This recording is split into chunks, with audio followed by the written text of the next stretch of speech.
Os pilares da doutrina espírita são a existência de Deus, a reencarnação ou as várias existências, as variedades de mundos habitados, intercomunicação entre os dois planos da vida e o código de moral do Evangelho do Cristo. Vamos dar continuidade à leitura do livro Vivendo no Mundo dos Espíritos, pela autora Patrícia. Capítulo 13. Pedidos. A aula teórica foi pequena. Dona Isaura nos explicou que estudaríamos os pedidos que encarnados e desencarnados fazem a santos, almas ou espíritos, a Jesus, a Nossa Senhora e etc. São tantos os pedidos que nas colônias há departamentos onde eles são estudados e encaminhados a equipes que irão atendê-los. Esses pedidos são feitos ora com fé, ora querendo facilidades entre os encarnados, disse Dona Isaura. Alguns são atendidos na hora, outros dependem de algum tempo. Por exemplo, um homem ao se ver em perigo grita pela ajuda de Maria, mãe de Jesus. Qualquer bom espírito por perto pode atendê-lo. Quem proporciona essas graças são equipes de espíritos em nome de qualquer entidade. Isso não importa. Honras a encarnados só importam a eles mesmos. A nós, trabalhadores do bem desencarnados, só importa o bem que fazemos. Fazer promessas é errado? Indagou Glória. Muitos fazem de boa fé, mas já é tempo de se entender que não se podem trocar bens materiais por favores espirituais. É muito mesquinho. Você faz isso, que eu faço aquilo. Pode-se pedir, mas sabendo que se for atendido, não precisará dar nada em troca. Bastará agradecer. O que é certo pedir? Ivo perguntou. O mais certo é fazer por si mesmo, mas pode-se pedir para melhorar, para ter paciência, ter forças, sabedoria, para trocar vícios por virtudes. Isto é mais viável. Muitas pessoas fazem promessas, disse Joaquim. Minha mãe fez uma para eu cumprir, mas desencarnei e não a realizei. Ela achou por isso que eu estava no inferno. Sofri e transmiti a mim sua agonia. O padre aconselhou que ela mesma cumprisse. Minha mãe cumpriu e me deu sossego. Senti muito quando ela me imaginava no inferno. O não cumprimento do que se prometeu incomoda a si mesmo. Conheço pessoas que desencarnam e não têm sossego, ficam a vagar com aflição por não terem cumprido uma promessa. Outros não cumpriram e até se esqueceram. Socorridos, ao lembrar, aprendem que esse fato não interfere no auxílio quando desencarnam. Bons espíritos não cobram. É nosso costume cobrar de nós mesmos. Mas já que prometemos, trocamos favores, recebemos a ajuda do outro e é honesto cumprir. Não se pode prometer algo para outro cumprir. Não somos responsáveis pelos pedidos e promessas de outros. Quando os terráqueos evoluírem mais, não haverá promessas. Aos que fazem promessas cujo cumprimento é a melhor interior? Lauro perguntou. Bem poucos. Prometem muito e às vezes coisas muito difíceis de cumprir. Raramente fazem promessa para melhorar, deixar um vício. Na aula prática, fomos conhecer o departamento de pedidos. Não são iguais, variam muito de uma colônia para outra.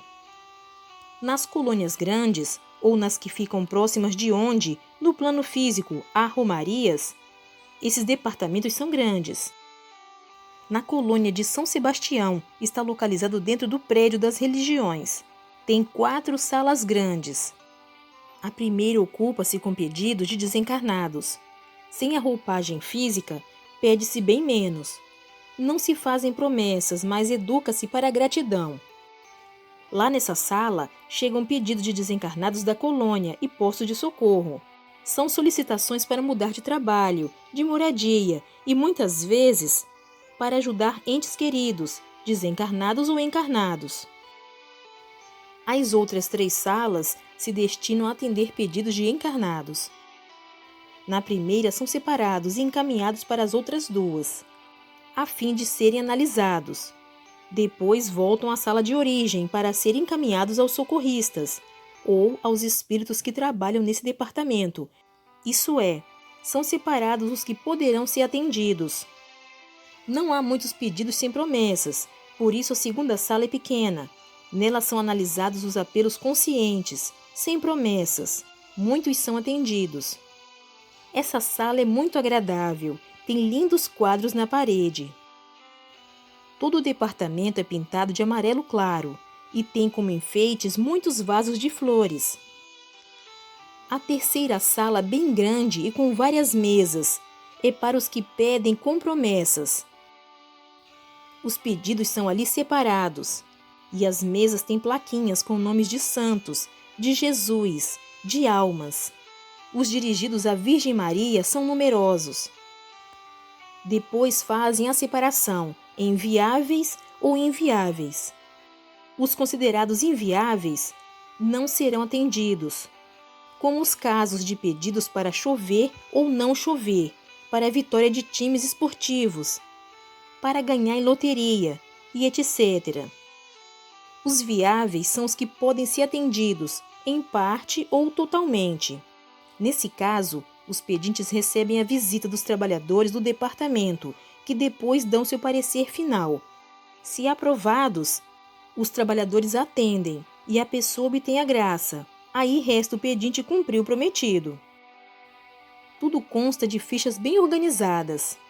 Nelas há o nome de quem pede, o endereço e o que se pretende. Quando a solicitação é feita, os do departamento anotam. Por exemplo, se a pessoa pede em uma igreja, um trabalhador registra e leva o pedido para um local próximo. Mas há solicitações que vêm direto ao departamento. O pensamento age à maneira de um telefone, como se o pedinte com fé assim se comunicasse. Não é com todas as pessoas que ocorre esse fato, mas basta ter fé para que aconteça. Duvidar é cortar a ligação. Por isso é que muitos convocam as pessoas que consideram boas, que têm fé, para orar por eles, disse Zé. Em sua maioria, os pedidos têm origem em locais como igrejas, cemitérios, nos próprios lares e etc. São anotados e levados ao departamento, e isso é feito não só pelos que lá trabalham, mas também por qualquer espírito do bem. E às vezes são espíritos familiares ou trabalhadores de qualquer outro setor. Nos cemitérios, os socorristas de lá mesmo é que tomam nota.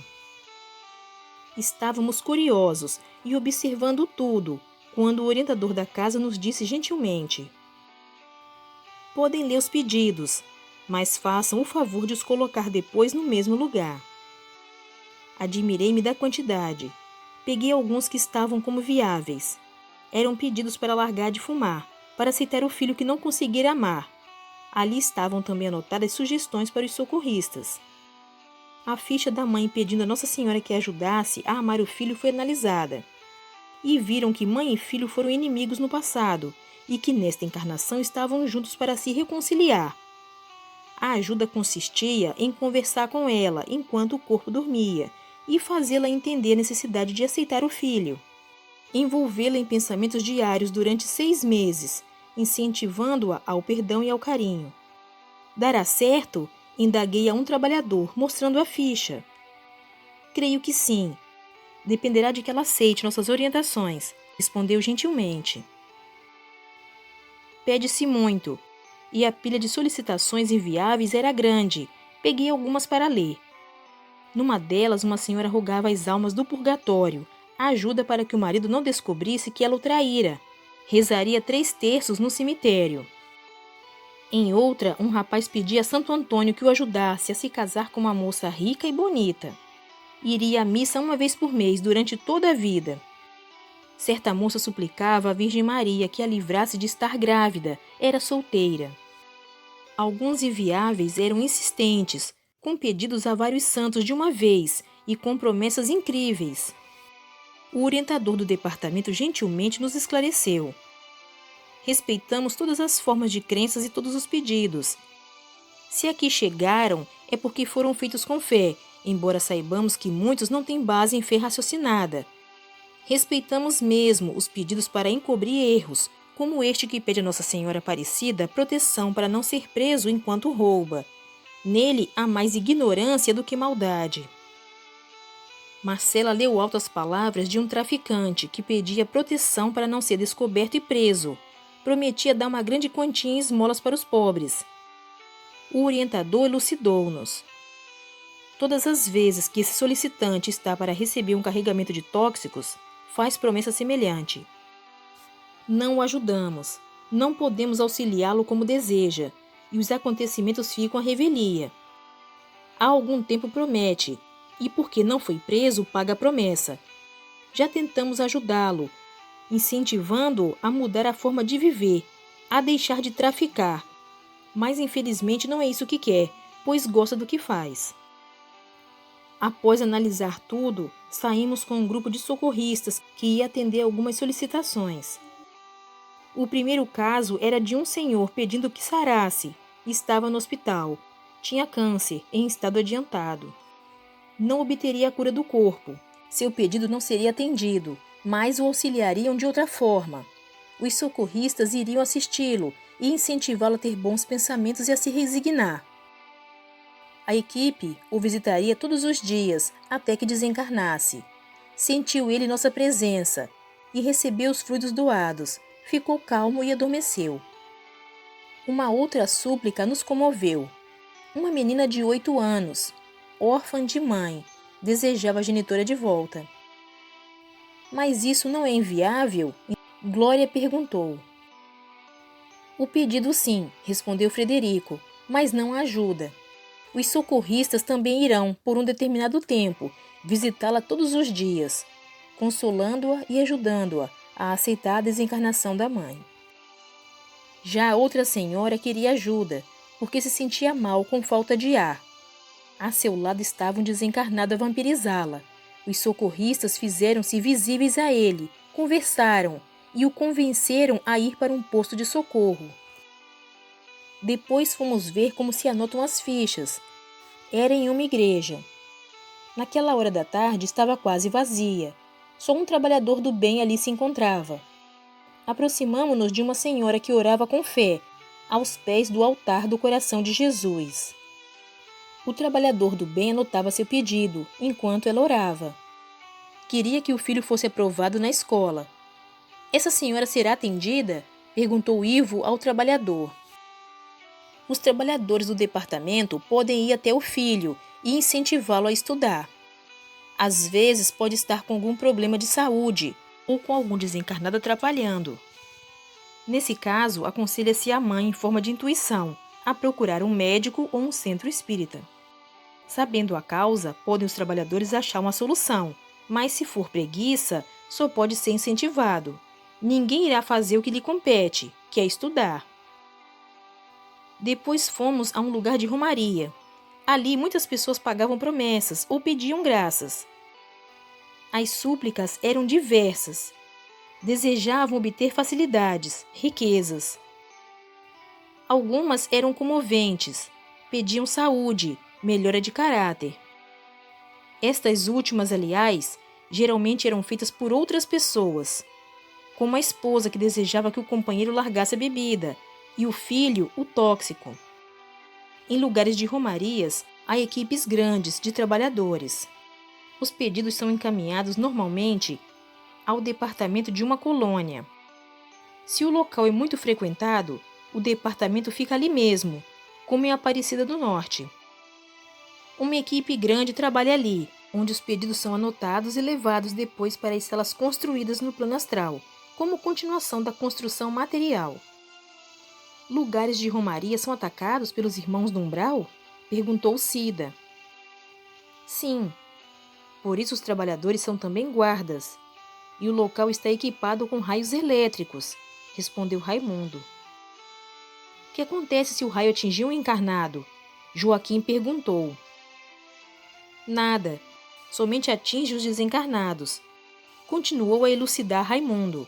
Os trabalhadores do local estão aptos a lidar com esses raios e não acontecem contratempos, porque muitas pessoas vêm de longe, de diversas partes do Brasil. Os socorristas vão depois a seus lares. Todos os pedidos recebem respostas. Vimos um senhor pedir que ganhasse um carro na rifa. Os trabalhadores não iam interferir no sorteio, mas sim incentivá-lo a pensar mais na parte espiritual. Em épocas de grandes romarias, o local recebe ajudantes extras. É comovente ficar ali, escutando as súplicas. Há tantas pessoas com fé. Não trabalhamos durante o estudo que fizemos, só observamos. Voltamos à colônia. A aula de conclusão, como sempre, serviu para tirar dúvidas. Joaquim foi o primeiro a perguntar: como é feita a ajuda de pedidos que envolvem tempo, como a de um senhor que pediu proteção ao neto que acabava de nascer? Frederico é que respondeu: isto é inviável. O recém-nascido não terá proteção especial por causa da solicitação.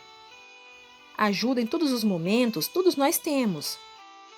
Mas um pedido de outra senhora que reza a vida toda para ter uma boa morte ou desencarnação, aí sim, quando chegar a hora, terá assistência. Se for boa, terá um socorro mais profundo. Se não, só assistência para desligá-la e lhe dar as primeiras orientações. Uma senhora pediu com fé a Nossa Senhora que ajudasse o esposo desencarnado. Como é feita a ajuda? Indagou Rosália. Os socorristas podem pesquisar e saber onde o esposo está. Se ele está bem, nada será feito. Se ele está sofrendo, analisam o caso. Pode ser que não queira ajuda no momento, assim não será auxiliado e o pedido não pode ser atendido. Mas se ele sofre e quer o socorro, receberá ajuda.